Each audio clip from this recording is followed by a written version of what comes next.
Le livre des Ecclésiastes au chapitre 3 nous dit qu'il y a un temps pour tout et un temps pour chaque chose. Le temps est important parce que c'est Dieu qui nous le donne. Mais certains diront, je n'ai pas de temps. Combien de fois avons-nous entendu ce genre de paroles? Pas le temps. Pas le temps d'aller voir quelqu'un, pas le temps d'aller visiter quelqu'un, pas le temps d'aller à l'église, pas le temps de s'occuper du besoin de quelqu'un, pas le temps de lire la Bible, pas le temps d'écouter un message, pas le temps de prier, pas le temps. Mais dites-moi, qui prend ce temps? Le travail, le manger, le boire, les sorties, le loisir, acheter, construire, planter. Bien sûr que Dieu n'est pas contre ce temps-là, mais il dit quand même qu'il y a un temps pour nous. La question que nous devrions nous poser, c'est où est le temps de Dieu dans le temps qu'il nous donne dans une journée?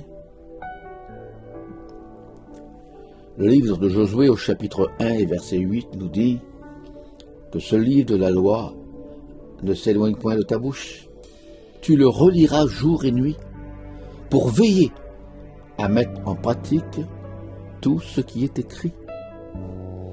Mes amis, mes frères et sœurs, notre bonne santé spirituelle dépend du temps que nous passons avec lui, dans la lecture et dans la méditation de sa parole, ou dans la prière que nous devons avoir.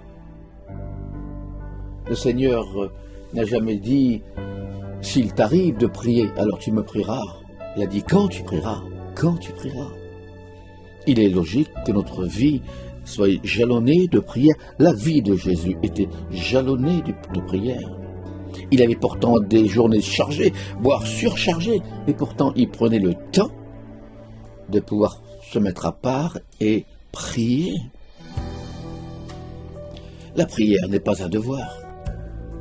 La prière est le seul moyen d'approcher Dieu. Prier, c'est parler à Dieu.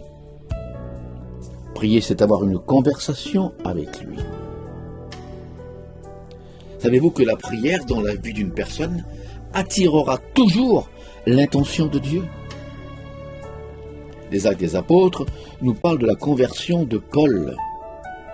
Et quand celui-ci est à Damas, aveuglé par la lumière qu'il a vue, le Seigneur parle à un homme qui s'appelle Ananias, et le Saint-Esprit a voulu le persuader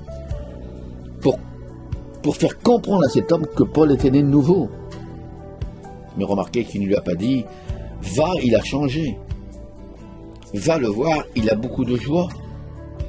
Va le voir parce que maintenant ses sentiments ont changé. Non.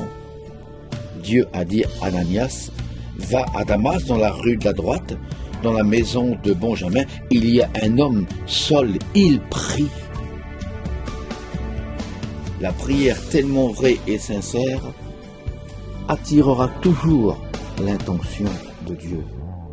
Alors, prenons le temps de passer des moments d'intimité avec Dieu pour que nous puissions plus le connaître, plus vivre de son intimité.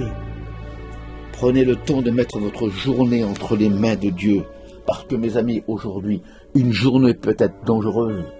On ne sait pas ce qui peut y arriver. Ne posez pas le pied par terre en sortant de votre lit sans avoir mis votre journée, vos enfants, entre les mains de Dieu. Connaître Dieu par le moyen de la prière, ça vaut le coup de prendre du temps avec lui. Dieu vous bénisse.